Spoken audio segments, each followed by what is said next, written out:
Artificial intelligence ChatGPT ఒకప్పటి సంచలనం. దీన్ని రూపొందించిన ఓపెన్ ఏఐ సంస్థ అనాది కాలంలోనే ప్రాచుర్యం పొందింది. తర్వాత మైక్రోసాఫ్ట్, గూగుల్, మెటా, అమెజాన్ వంటి సంస్థలు ఏఐలోకి ఎంట్రీ ఇచ్చాయి. దీంతో ఈ రంగంలో అమెరికా ఆధిపత్యం చెలాయిస్తూ వస్తుంది. ఈ రంగంలో పెద్దన్నకు తిరుగులేదని భావిస్తున్న వేళ ఒక్కసారిగా తెరపైకి వచ్చింది డీప్‌సీక్. చైనాకు చెందిన ఈ స్టార్టప్ సంస్థ ఇప్పుడు టాక్ ఆఫ్ ది టౌన్గా మారడమే కాకుండా అమెరికా టెక్ స్టాక్స్కు కుదిపేసింది. చైనాలోని హాంగ్జాంగ్ చెందిన ఏఐ రీసెర్చ్ సంస్థ డీప్‌సీక్ దీన్ని 2023లో లియాంగ్ వెన్ఫెంగ్ ప్రారంభించారు.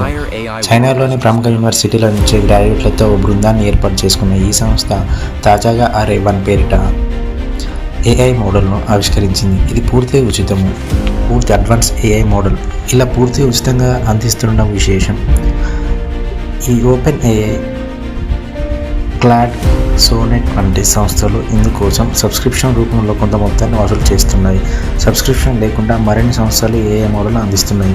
వాటికంటూ కొన్ని పరిమితులు ఉన్నాయి. అందుకే డీప్‌సీక్ పూర్తి భిన్నం మరియు ఆర్టిఫిషియల్ ఇంటెలిజెన్స్పై పెద్ద టెక్ సంస్థలు పెద్ద మొత్తంలో ఖర్చు చేస్తున్నాయి. లేటెస్ట్ ఏఐ మోడళ్ల తయారీల కోసం ఓపెన్ ఏఐ, గూగుల్, మైక్రోసాఫ్ట్ వంటి సంస్థలు బిలియన్ల కొద్ది డాలర్లు దారపోస్తున్నాయి. అదే సమయంలో డీప్‌సీక్ మాత్రం కేవలం $6 మిలియన్ లేటెస్ట్ ఏఐ మోడల్ను రూపొందించడం గమనార్హం.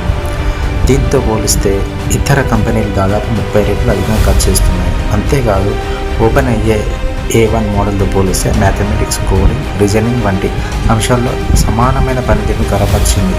దీన్ని వాడిన వారు ఇతర ఏఐ మోడళ్లకు కంపేర్ చేస్తూ మెరుగైన పనితీరు కనబరుస్తున్నట్టు సోషల్ మీడియాలో పోస్ట్ చేయడంతో డీప్‌సీక్ ఒక్కసారి ప్రాచుర్యంలోకి వచ్చింది. సోషల్ మీడియాలోనే కాదు, అటు యాపిల్ యాప్ స్టోర్లోనూ డీప్‌సీక్ దూసుకెళ్తుంది. అమెరికా, యూకే, చైనాలో టాప్ ఫ్రీ అప్లికేషన్ జాబితాలో ఓపెన్ ఏఐని దాటేసింది. అంతేకాదు అమెరికా టెక్ పరిశ్రమను కుదిపేసింది.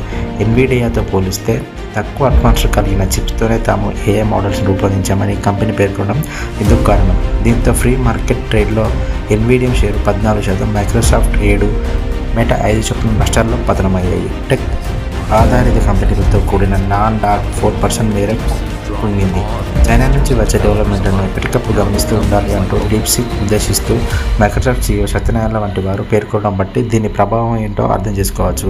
అమెరికా అధ్యక్షుడు ట్రంప్ సలహాదారు మార్క్ ఆండర్సన్ వంటి వారు డీప్‌సీక్ AI స్పుత్నిక్ మూవ్మెంట్గా వర్ణించడం గమనార్హం.